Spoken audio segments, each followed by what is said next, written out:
Music biopics. Some dislike them because the majority repeat the same cliched story structure over and over again. And some love them because they want to see how well their idol is replicated on screen. Me, I'm in the middle. Rearranging time of events to suit the narrative is largely a necessity in storytelling. Fabricating what actually happened can betray the fans too much. The right balance is essential. In the space of 1 year, we are given two very successful music biopics featuring Britain's Queen and arguably King of the 70s. Both artists had the same talent manager. Both biopics had the same director, predominantly.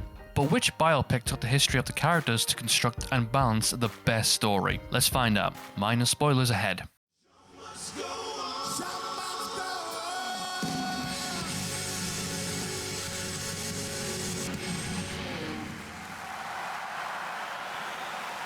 Bohemian Rhapsody focuses on Zimbabwe-born Farouk Bulsara. That's how you pronounce it, yep. A passionate singer blessed with dynamic vocal range, but stuck working at Heathrow as a baggage handler facing day-to-day racial slurs. You missed one, Paki. I'm not from Pakistan. Rami Malek, who plays the to-be Queen frontman, has an absolutely stunning screen presence as he evolves into the force of personality that is Freddie Mercury. The talk, the walk, the mannerism, the humour, even the oversized teeth. Whether you're a Queen fan or not, you will find the energy in his stage performance beam straight at you throughout the film. No wonder he won an Academy Award for Best Actor in this. But then we get Taron Egerton as Reginald White. His transformation into Elton John is nothing short of outstanding. Not only does Egerton truly capture the spirit of Elton John and his energy, his character development gives a well-detailed structure into the effects and pitfalls he faces over his decision-making and personal relationships. A well-deserved Golden Globe here for Best Actor. Bohemian Rhapsody does venture into a similar route, but decided to focus a lot more on his relationship breakdown with Mary Austin, instead of doubling down on his raunchy lifestyle like in Rocketman. The personal relationships are a big part in what made Freddie and Elton so interesting, not just the music itself. I understand there are only so many milestones you can add before the film becomes a bloated mess, but the less you focus on true character traits, the more it feels forced in the overall story. As captivating Malek is to watch as Mercury, the structure of Elton John's portrayal knows when to pace being larger than life, and when to show humanity through his relationship troubles. Win for Rocketman. Isn't that supposed to be Saturday? What day is it today? Wednesday. Exactly.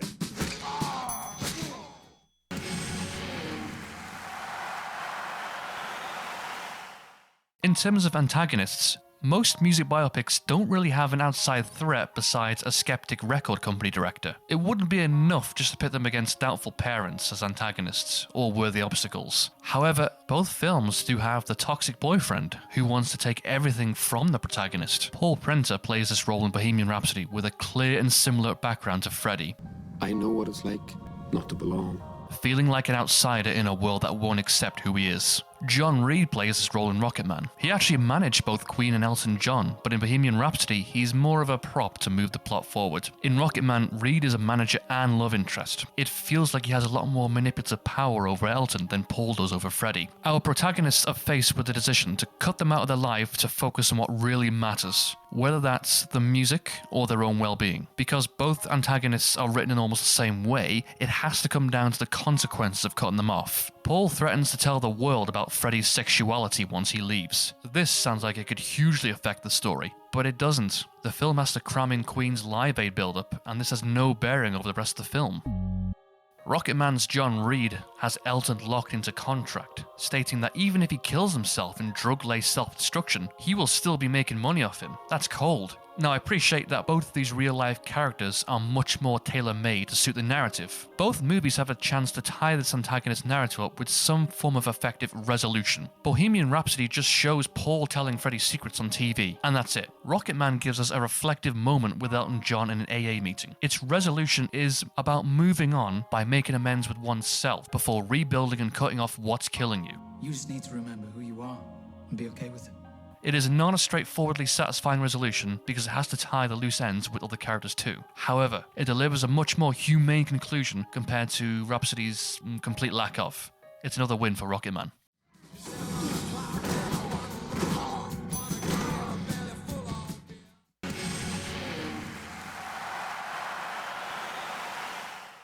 The best description for both biopics' visuals is a grandiose feast. Rocketman's cinematographer is George Richmond. Under the direction of director Dexter Fletcher, Richmond was tasked with creating visuals that strayed actually away from typical biopics and more of a fantasy musical. Think similar to Moulin Rouge, but more humanity. Richmond had actually worked with Taron Egerton a few times in other movies with similar over-the-top visual flair, so he knew how to get the best out of him visually. Newton Thomas Sigel, is that how you say it? Yeah, we'll go with Sigel, is the cinematographer behind Bohemian Rhapsody, and he does a solid job in creating scenery based in a predominantly 70s world. Then we get to the final 1985 Live Aid performance. Sigel could have taken the easy route and just used stock footage, but no, he studied every frame of the event, recreating it at such a grand scale that it easily wins the round here.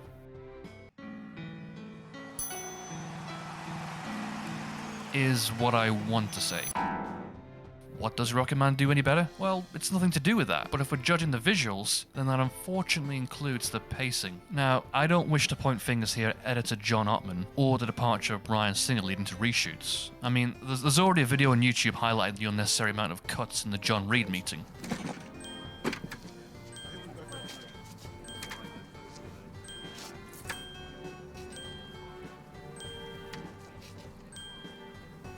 But, you know, that's not even the biggest problem I've got the fault with. The fault is that most of the first act has a solid foundation of how Queen is formed, but the visual pacing is rapid fire, like it just wants to get itself over with until the touring montage is complete. Hey, buddy, you gonna steal your car now? Let me in because I'm a big fat guy and I can't go anywhere. The only visual problems I had with Rocketman was that some of the musical dance numbers maybe outstayed their welcome a bit too long. But other than that, the visual remains consistent with its tone and pacing. It's a shame because all Rhapsody had to do was get the basics right and it would have won easily. It's another win for Rocketman.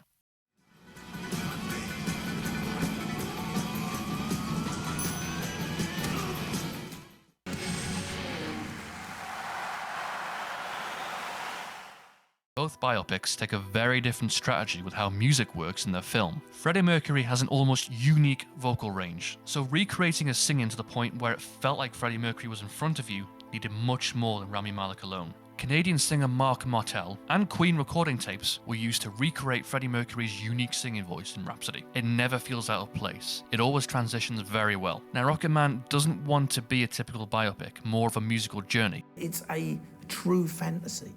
Not that a standard or musical themed biopic is a bad idea, but it's all down to the execution. Taron Egerton is outstanding in his own musical performance. He already had experience singing Elton John songs in Sing, and even worked with him in Kingsman: The Golden Circle. Both movies feature a detailed setup as to how the best songs came to be. The context as to when they're played do a great job in fitting the emotional beats. So it all comes down to each movie's masterpiece. The song titles and the biopic's name, and what the context is. Bohemian Rhapsody is about breaking the mold, becoming something much larger than any other band of misfits ever could. Upon release, the biopic admits critics thought it was overlong and too silly to be taken seriously. At Live Aid, it's performed and everyone loves it. At what point did it transform from silly to sacred? It also would have been fitting to have this as the final song in the film, seeing as Queen spent most of the film building it, but it isn't. Rocketman is about Elton John's lifestyle being launched beyond the stratosphere. Alone, afraid, and wondering if he will ever land his feet on the ground again. Will he ever return to the point of normality? Although, I didn't like how they changed "I miss my wife" to "I miss my life." But I guess this sort of fits the narrative a little bit better. Nevertheless, Rocketman uses its key song title in a more emotionally charged and clear way than Bohemian Rhapsody is supposed to be. It is a very tough choice to make because both biopics are a joy to watch when they show the creativity of their most famous tracks. But what is creativity without meaning? Win for Rocketman.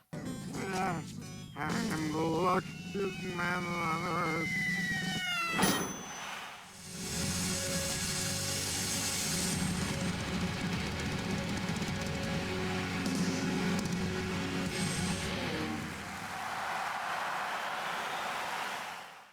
No band or artist is complete without a support act. In Rhapsody, we are given the members from Smile who, with Freddie Mercury, will become Queen. Band member Brian May had a hand in production, so I'm not surprised to see how well Willem Lee portrays him here. The rest of the band, John Deacon and Roger Taylor, do show some decent chemistry when they're on screen. I'd forgive the film if they just wanted to focus on Freddie and leave the band members plot props, but they flesh out the characters very well. Unfortunately, the film is guilty of focusing on them too much during moments that really should be centered on Freddie for more emotional impact. Like when he changes his name to Freddie Mercury, that's a moment that should have a lot more to do with the impact being with his family. But no, it's back to the bands bantering with each other. Rocketman only really has lyricist Bernie Taupin for his support. He is almost identical to what Mary Austin's character serves for Rhapsody, the muse, the best friend and partner that the protagonist wants but can never have because of their indifferences. The difference is that Mary returns to Freddie because she dreamt something bad was going to happen to him. She's scared, pregnant, and Queen needs to be at Live Aid. That's just lazy writing. Bernie came back not to organise any kind of last-minute late gig, but simply to visit him in rehab, to remind him that there are people that care about Reginald Dwight and not just his Elton John persona. By the end of Rhapsody, the narrative has been changed so that every supporting character is behind Freddie during his final Live Aid performance before AIDS destroys him. In Rocketman, it isn't exactly as clear-cut. His relationship with his parents is still skewed because of his sexuality. His grandmother was the only one in his family who believed in him. Rocketman simply creates more impact by giving the supporting cast room to breathe, instead of cramming in as much as possible. It's a clean sweep for Rocketman.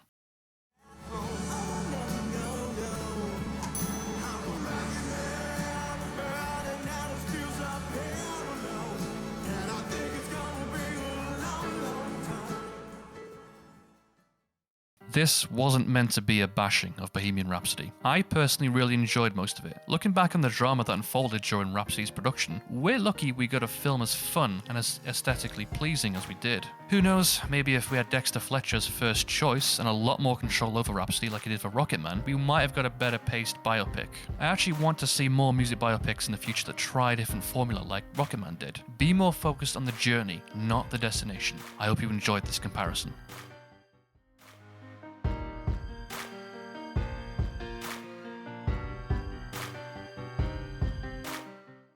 It's just a bunch of crappy opinions backed up by even crappier comparisons. You write a couple of paragraphs, and you know what? None of this costs you fucking anything. You risk nothing.